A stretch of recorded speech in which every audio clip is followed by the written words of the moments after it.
Hey, it's Brittany with Older Lives Matter, keeping you safe, strong, and independent. And today I just want to show you a really cool tool that my mom bought me for Christmas, and I just thought it was really neat and I had to share it.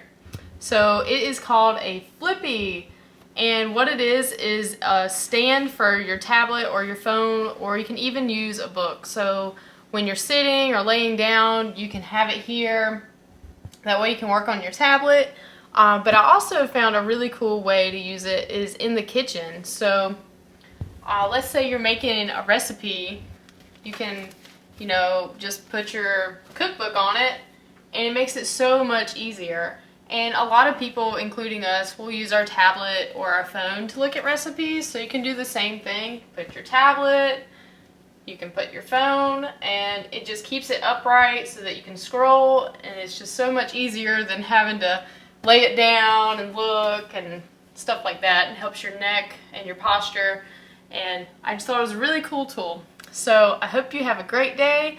Let me know what you think, or if you have ever had or used a Flippy before.